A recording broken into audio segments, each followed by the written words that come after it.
Do you ever wonder how much of yourself is in your DNA? And did you know that your DNA can tell you where your ancestors were born? We're going to find out today in this video 10 crazy facts about DNA.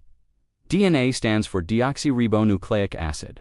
It's a molecule that carries the genetic instructions for the development, functioning, and reproduction of all known organisms and many viruses. All the DNA in the human body is contained within the nucleus of every cell. The structure of DNA was first described by James Watson and Francis Crick in 1953. They built their model based on the X-ray diffraction. Images of DNA fibers obtained by Rosalind Franklin and Maurice Wilkins. In this video, we will go over 10 interesting things about DNA. Before we get started, please make sure to like, subscribe, and hit the bell for notifications. Let's start. Number 10. You inherit your DNA from your parents. Half of your DNA comes from your mother, and half of your DNA comes from your father. This is why you have certain traits that look like your mom's and others that look like your dad's. The chromosomes and genes.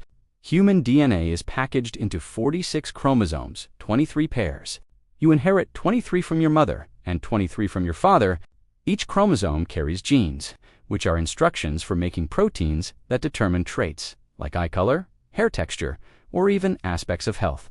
Dominant and recessive traits. Some traits are dominant. Only one copy is needed for the trait to show.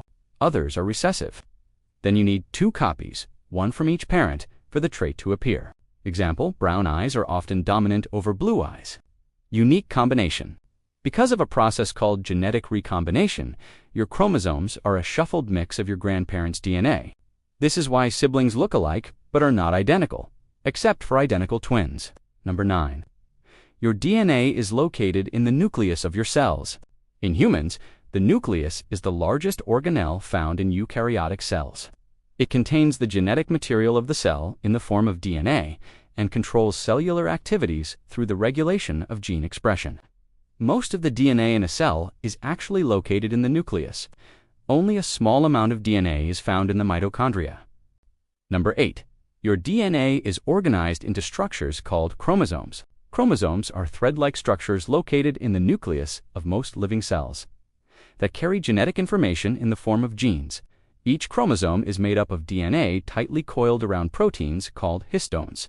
Humans typically have 46 chromosomes in the nucleus of their cells, which are arranged in 23 pairs. One chromosome from each pair is inherited from each parent. Number 7. Your DNA is packaged into structures called nucleosomes. A nucleosome is the basic structural unit of a chromosome, consisting of a segment of DNA wrapped around a core of 8 histone proteins. The DNA double helix wraps around the histone octamer 1 3/4 times, which is about 147 base pairs. The nucleosomes are then folded and compacted to form the 13-nanometer fiber, which is the next higher level of chromatin organization. Number 6. Your DNA is used to make RNA. RNA is a molecule that plays an important role in the synthesis of proteins. It is synthesized from DNA in a process called transcription. During transcription, the DNA molecule unwinds and separates, and one strand of the DNA molecule serves as a template for the synthesis of an RNA molecule.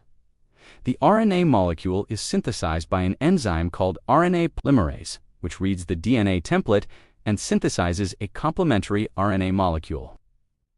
Number 5. Your DNA can be cut with restriction enzymes. Restriction enzymes are enzymes that recognize specific DNA sequences and cut the DNA at or near that sequence. They are often used in genetic engineering to cut DNA molecules at specific sites. There are many different restriction enzymes available, each of which recognizes a different DNA sequence. When a restriction enzyme cuts a DNA molecule, it creates sticky ends, which are single-stranded overhangs of DNA. These sticky ends can then be joined together using DNA ligase, which allows 2 DNA molecules to be joined together. Number 4. Your DNA can be amplified using polymerase chain reaction, or PCR. PCR is a technique used to amplify a specific region of DNA. It consists of repeating a cycle of steps that include heating the DNA to separate the strands, cooling the DNA to allow primers to bind to the target sequence, and extending the primers using a heat-stable DNA polymerase enzyme. PCR has many applications in molecular biology, including DNA sequencing, cloning, and genetic testing. Number 3. Your DNA can be sequenced to determine the order of the nucleotides in a DNA molecule. Sequencing DNA allows scientists to read the genetic code and determine the order of the 4 nucleotides: adenine, guanine, cytosine, and thymine that make up DNA. This information can be used to identify genes, mutations, and other features of interest in a DNA molecule. Several methods are available for sequencing DNA, including Sanger sequencing and next-generation sequencing. Number 2, your DNA can be used to identify individuals. DNA fingerprinting is a technique that uses variations in an individual's sDNA to create a unique pattern that can be used to identify them. This technique is often used in criminal investigations to identify suspects or victims. It can also be used in paternity testing and to identify individuals in mass disasters. But how does DNA fingerprinting work? First, collecting DNA. DNA can be obtained from blood, saliva, hair roots, skin cells, semen, or other tissues. Second, targeting variable regions. Most of our DNA is the same between people, but certain areas vary a lot. Third, analyzing DNA. Scientists use enzymes and special techniques like PCR polymerase chain reaction to copy and analyze these STR regions. Then, they run the DNA fragments through a process called gel electrophoresis, or modern computer-based systems. Number 1, your DNA can tell you where your ancestors were born. This may sound like science fiction, but it's actually a reality.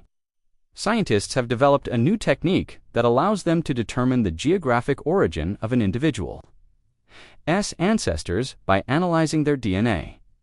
This technique is called geographic population structure analysis, and it works by looking at the genetic variation in different populations around the world. By comparing the genetic variation of an individual to that of different populations, scientists can determine where their ancestors are from. This technique has been used to trace the ancestry of people from all over the world, including Europe, Asia, Africa, and the Americas. The results have been published in the journal Science, and they show that it is possible to accurately determine the geographic origin of an individual's ancestors. By analyzing their DNA, if you were born in Europe, your DNA will tell you which country your ancestors were born in. If you were born in Asia, your DNA will tell you which region of Asia your ancestors are from. If you were born in Africa, your DNA will tell you which tribe your ancestors belonged to. And if you were born in the Americas, your DNA will tell you which part of the continent your ancestors are from. This technique has many potential applications. It could be used to help people learn more about their family history. It could also be used to identify individuals who may be at risk for certain diseases. Which fact surprised you the most? Let us know in the comments below. Please like and share this video if you enjoyed it. Subscribe to our channel for more videos like this. Thank you for watching, and see you in the next one.